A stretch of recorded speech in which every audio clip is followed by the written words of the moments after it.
प्रगतिशील समाजवादी पार्टी के पूर्व जिलाध्यक्ष अग्निवेश गुप्ता ने पार्टी को बाय बाय कहते हुए भाजपा का दामन थाम लिया है।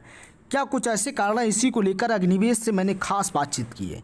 देखिए, आज हमारे साथ खास बातचीत करने के लिए अग्निवेश गुप्ता जी हैं, भारतीय श्रमिक कामगार कर्मचारी महासंघ के जिलाध्यक्ष। हम जानकारी चाहेंगे सर, किस तरीके से आपने पार्टी ज्वाइन की, क्या कुछ कारण है पार्टी के? हम भारतीय जनता पार्टी का घटक हैं और जो हमारी भारतीय श्रमिक कर्मचारी महासंघ ने काफ़ी जानकारी करने के बाद लोकल स्तर पे, ज़िले स्तर पे हमें ये जिम्मेदारी दी है और बहुत बड़ी जिम्मेदारी का काम है। इसमें जो सरकार की योजनाएं हैं, तमाम योजनाएं हैं जो जनता तक उनका लाभ पहुंचाना और बीच में जो कहीं कहीं धांधली सुनने को मिलती है उस पर भी रोक लगाना और कर्मचारियों को, फोर्थ क्लास कर्मचारी जो हैं और जो दिहाड़ी मजदूर हैं उसमें कैटेगरी हमारे यहाँ बनाई गई है, श्रमिक की, कामगार की, कर्मचारी की। तो इनका रजिस्ट्रेशन करा के जो भी सरकारी सुविधाएं हैं, शादी ब्याह, मकान और जो मेडिकल सुविधाएं हैं जो सरकार द्वारा दी गई हैं उन सबको पहुंचाना ही हम लोगों का मुख्य उद्देश्य है। राजनीति का पायदान दूसरे नंबर पे है। सर, जानकारी चाहेंगे, जैसे कि आप प्रगतिशील समाजवादी के पहले जिलाध्यक्ष थे, तो क्या कुछ कारण रहे प्रगतिशील समाजवादी पार्टी को छोड़ने के? उसके बाद में फिर हलचल ये हुई कि आप बसपा में चले गए, लेकिन बसपा में न जाकर के बीजेपी में आ गए, क्या कुछ ऐसे रहे?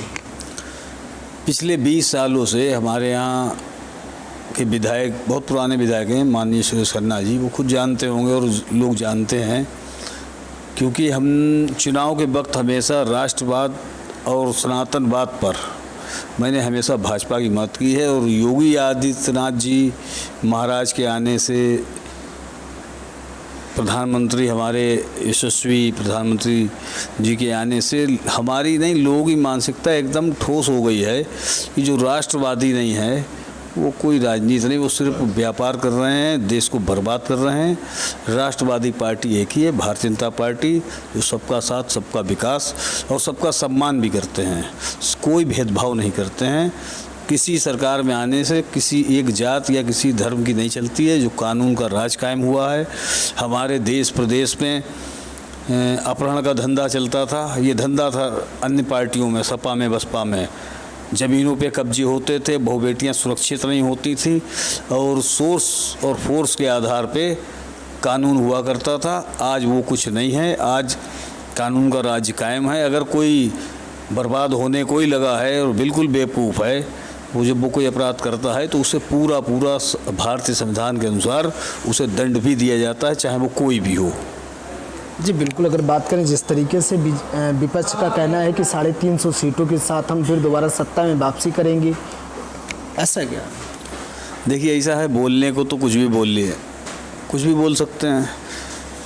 हम अपनी सीटों से ज़्यादा बता रहे हैं, हम 500 आ जाएंगे, ये तो बेवकूफ़ी वाली बात है। 47 सीटें समाजवादी की थी, इनके पास क्या बढ़ गया जो ये 50 या 60 पे भी आ जाएंगे? और भाजपा के पास क्या घट गया जो 325 से 202 भी नहीं ला पाएंगे? अरे हम 350 सीट लाएंगे और हमें उम्मीद है कि जिस तरीके के उत्तर प्रदेश में राजनीतिक आंकड़े बन रहे हैं तो हम लोग इस सोच से ऊपर सीटें भी जा सकती हैं। किसी भी हालत में 350 सीटों से कम हमारी उत्तर प्रदेश में भाजपा की सीटें नहीं आएंगी। आप देखिएगा, उत्तर प्रदेश देश का सर्वोत्तम प्रदेश बनने जा रहा है, उस ओर अग्रसर है। पहले की सरकारों में 3 ही मुद्दे होते थे, लाइट के, सड़क के और पानी के। वो मुद्दे ही इस सरकार ने ख़त्म कर दिए।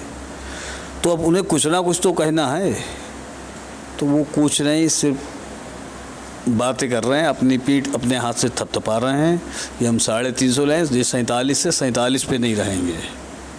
आप इस चीज़ को देख लीजिएगा। अभी मेरी बात शायद ना समझ में आए कि ये 47 के 47 पे नहीं रहेंगे। भाजपा बहुत प्रचंड बहुमत से आ रही है और देश में लगातार वोट बढ़ रहा है।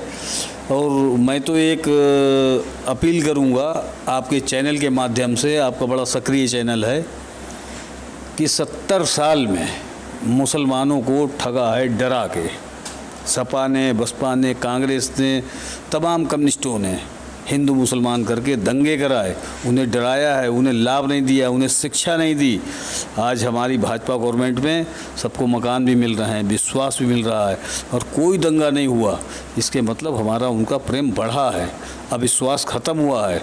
इसलिए मुसलमानों से भी मैं अपील करूंगा, जो राष्ट्रवाद की बात करते हैं, जो राष्ट्रीयता चाहते हैं, वो ससम्मान भाजपा का सहयोग करें और पूरी ईमानदारी से उनका हक उन्हें दिया जाएगा और दिया जा रहा है।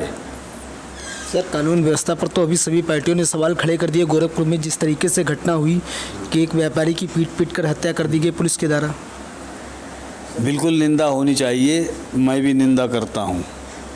मगर एक चीज़ को ध्यान रखना चाहिए, अगर मैंने अभी पहले कहा था, जो बिल्कुल पागली है, बेवकूफ़ है, क्या इतनी बड़ी कार्रवाई किसी ने सोची थी कि सबको सेवानिवृत्त कर देंगे, सबको बर्खास्त कर देंगे? पेंशन तक नहीं हुई, मुकदमा भी लिखा, जांच के आदेश भी हुए और पूरे प्रदेश में इसी एक नया काम हुआ है जो किसी ने नहीं सोचा होगा। पूरे प्रदेश के दागी पुलिस वाले जो हैं, उन्हें हमारे महाराज योगी जी ने कहा है कि इनको या तो पार्टी से इसे ड्यूटी से बर्खास्त करेंगे, नहीं ज़बरदस्ती रिटायरी देंगे उन्हें। इससे बड़ा काम क्या कर सकते हैं? इससे बड़ा कोई काम हो तो बताइए। अब खून का बदला खून, वो जो कुछ लोग हैं कहते हैं, उन्हें नहीं जानकारी है। सरकार है, सरकार में कानून का राज चलता है। उनसे जो गलती हुई पुलिस वालों से, उन्हें उसका भरपूर दंड मिला है और अभी तो दंड उन्हें मिला है। लोग देखेंगे कि दंड कहते किसे हैं। लेकिन सर, आरोपियों की गिरफ्तारी नहीं हो पा रही जिन पर अभी मुकदमे दर्ज है।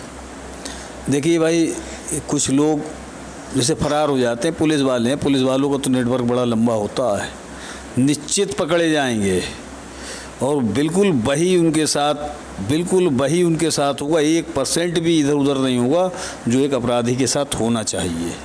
अब ये तो सच है कि मैं एक बात और कहूँगा, जो दोषी हों सज़ा उनको ही मिले। कभी कभी अक्सर ऐसा होता है, एक का दोष होता, हम 4 लोग बैठे, किसी एक ने अपराध कर दिया, मेरी तो आपको पता भी नहीं, अचानक हो गया या किसी ने कर दिया, तो जिनका इरादा नहीं है उनको तो माफ़ भी करना चाहिए, मगर जिन्होंने किया है उन्हें सख्त से सख्त कार्रवाई करना चाहिए उनके ऊपर, जितनी ज़्यादा सख्त कार्रवाई। क्योंकि ये रक्षक हैं, रक्षक भक्षक कैसे बन सकता है? अगर रक्षक भक्षक बनेगा तो उसके ऊपर तो अपराधी से ज़्यादा दंड देना चाहिए। जी बिल्कुल, हमारे साथ अग्निवेश गुप्ता जी थे, जिनका सीधा कहना है कि सरकार जो है फिर सत्ता में वापसी करेगी, क्योंकि योगी सरकार से जनता पूरी तरीके से प्रभावित है। सरस्वती मंथन की रमाशंकर दीक्षित, शाजापुर।